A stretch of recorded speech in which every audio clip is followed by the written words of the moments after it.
When it comes to raw speed in GTA Online, the entire vehicle catalog is basically divided into two sections. On one side, you've got your regular cars and bikes, and on the other side, you've got HSW vehicles. Prior to March of this year, HSW upgrades were restricted to current-gen consoles only, so PlayStation 5 and Xbox Series X and S. But now that the floodgates have been opened up for everyone, I see a lot of PC players now asking me which HSW vehicles are the best for their money, and that's why I decided to make this video in which I'm going to list my personal top 10 picks for HSW vehicles here in GTA Online. Top speed is certainly one of the factors that I'm going to consider, but in addition to top speed, I'll also take into account handling, special features, and general drivability to determine which HSW vehicles make it into my top 10. Also, you have to understand one thing when it comes to HSW vehicles, and that's the fact that they're all really expensive. First, you have to buy the car itself, then you have to get the HSW transformation at Howe's workshop, and after that, you have to spend even more money on things like EMS upgrades, transmissions, turbos, etc. And that's why I've carefully curated this list to give you the absolute best HSW cars, making sure that each one serves a distinct purpose from the other so that you have no overlap and you're not really wasting your money to get the same thing on duplicates.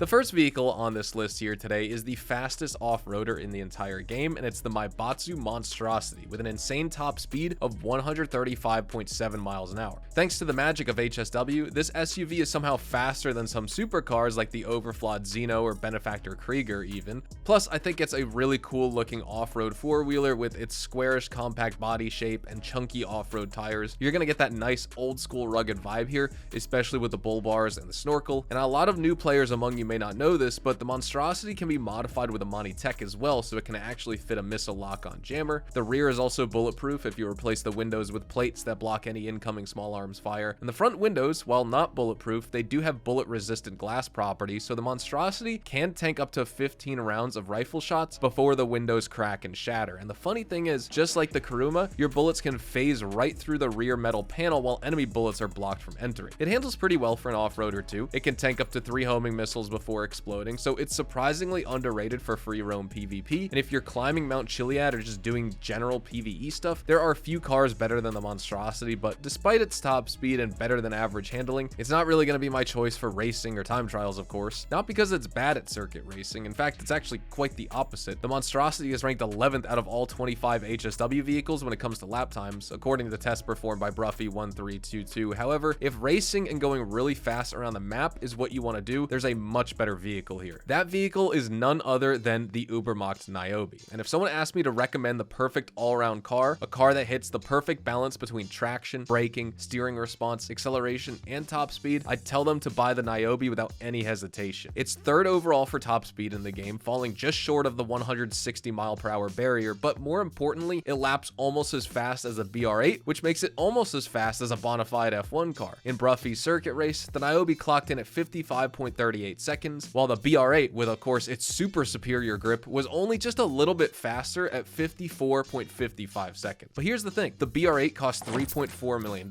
it's a single seater, and it makes you look like a total douche. In comparison to the Naobi, which is much more elegant, it seats 2, and even the HSW upgrades cost slightly less than the full price of the BR8. It's also much easier and calmer to drive since you aren't constantly fiddling with a Kerr's boost. It's just naturally fast once you install HSW upgrades, and it's an absolute track monster. In fact, there are only 2 HSW vehicles faster than the Naobi around a circuit, and they're both on this list by the way, but I'd like you to guess which ones. So go ahead and drop your guesses in the comments below. Number 3 on my list is a classic sports car, and its design is based on the legendary Ferrari F40, which also happens to be the last car personally approved by the man himself, Enzo Ferrari, before his death in 1988. For several historical reasons, this vehicle is one of my personal favorites ever, and Rockstar did an excellent job of translating both the exterior and interior of the F40 into a video game car. It even has the same hood design and carbon fiber Kevlar composite body underneath, which you can see in all its beauty if the car takes damage and starts losing body panels. And while driving, you get a perfect view of that Ferrari V12 sitting in the back just underneath that glass panel. Looks are obviously this car's strong point for sure, but it has other good things going for it, and that's affordability. Believe it or not, the F40 based Turismo Classic is actually one of the cheapest HSW vehicles in the game, and that's a complete 180 from how things are in real life, because these days the F40 is a collector's dream and you're going to be paying multi-million dollars for one. But in GTA Online, Online, you can own this car for a measly $705,000, and then apply HSW upgrades for just $897,000 more on top of that. By the way, if you have expanded and enhanced and are making a new character, you can even get it for free through the career builder when you start. It's excellent both for racing and time trials. Is it the best handling or the absolute fastest? No, but it's the fastest sports classic in the game, and it's also the 10th fastest HSW car on a racetrack, so it's definitely no slouch. The top speed is also 151.5 miles an hour, which takes it beyond that magical 150 mile an hour barrier, something that pretty much every car in GTA Online, except for a small few that you can use a speed glitch for or something like that, fail to do. And if you're a fan of 1950s Sportsters, then nothing beats the benefactor Stirling GT, which is simply one of the best HSW cars today, purely from an aesthetics and driving perspective. Plus, listen to the beautiful sound the exhaust and engine makes.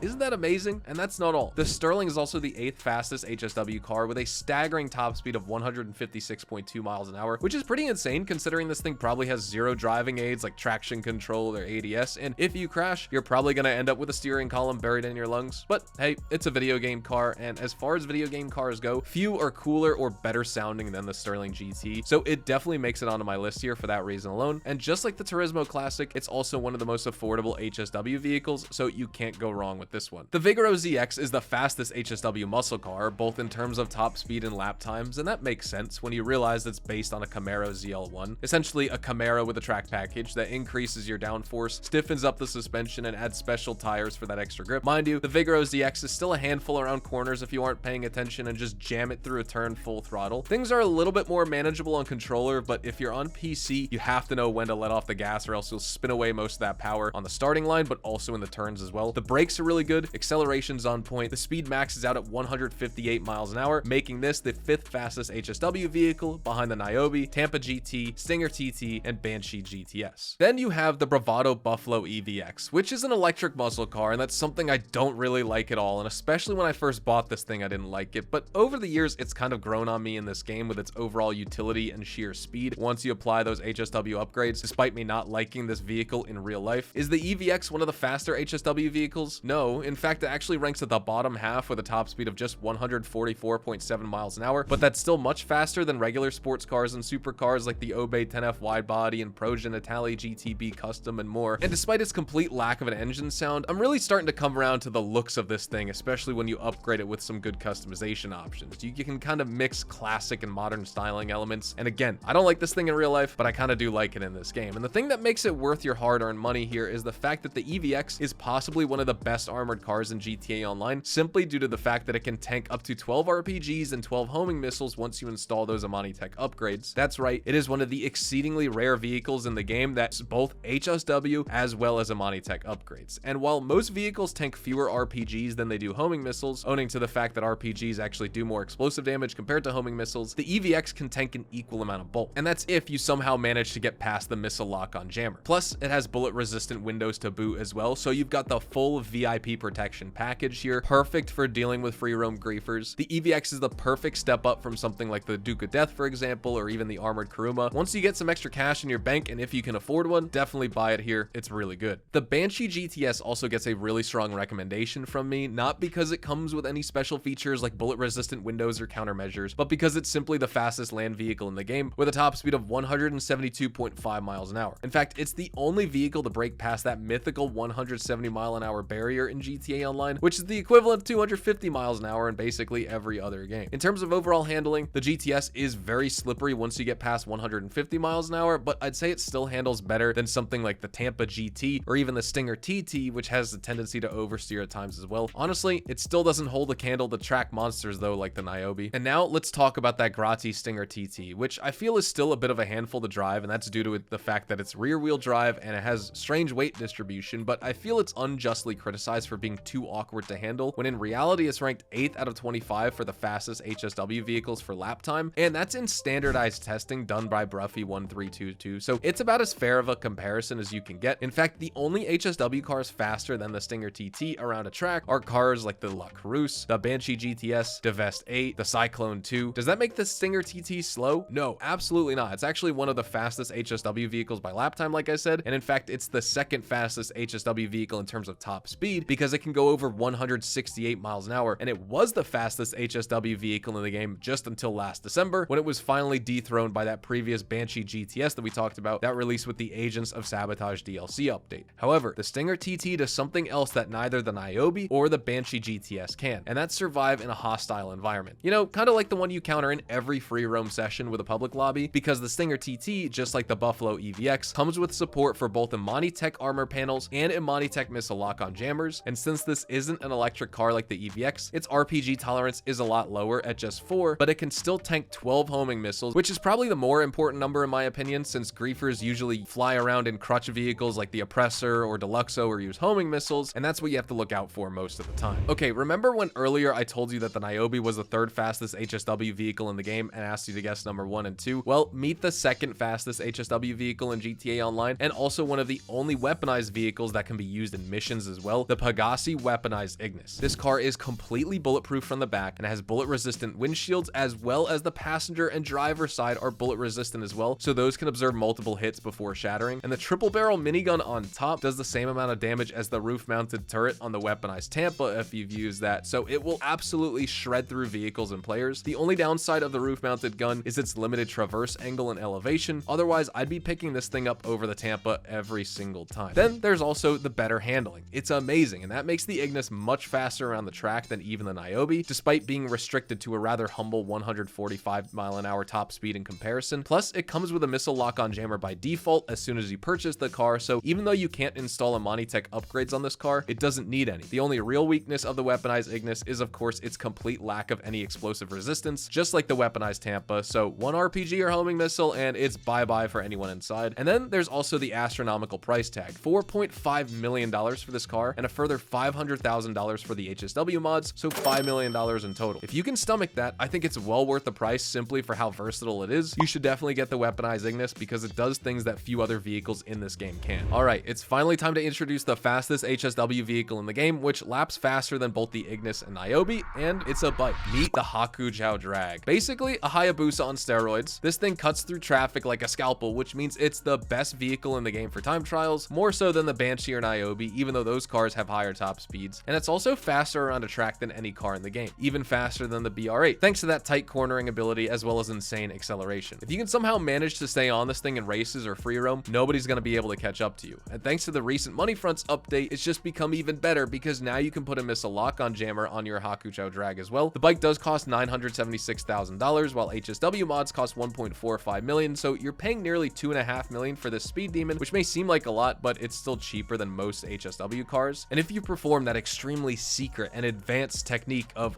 leaning forward while you drive your drag around the track, you can actually boost its speed cap from 157.5 miles an hour to almost 160. On every other bike, you pop a wheelie to get a speed boost, but with the Hakuchou Drag, it's the opposite. You lean forward, press it into the ground, and get a slight speed bump. For pure PvE grinding, honestly, the only way to get around the map faster than you do with the Hakuchou Drag is by buying a Sparrow, an Oppressor Mark II, or something like the Raiju. But that's it for this video. Let me know in the comments which HSW vehicles are your favorite, and if you'd rank anything differently, maybe move things up or down a few notches. I'd love to hear your thoughts. If you asked me to keep just 3 HSW vehicles from this list, I'd go with the Weaponized Ignis, probably the Hakuchou Drag, and maybe even the Grotti Stinger TT or the Banshee GTS as well. But how about you? If you could only have 3 HSW vehicles, which ones would you pick? Also, for any honorable mentions here, I'd probably recommend the Coil Cyclone 2 as well, because it's really fast and it probably has the fastest acceleration of any car in the game as well. Thank you guys so much for watching today's video. Drop a like if you enjoyed, subscribe to the channel if you guys are new and want to see more GTA Online content like this. Check me out over on Twitch, Twitter, and Instagram, specifically twitch.tv/HazardousHDTV for more GTA Online live streams, and I'll see you guys in the next GTA 5 Online video. Adios, amigos.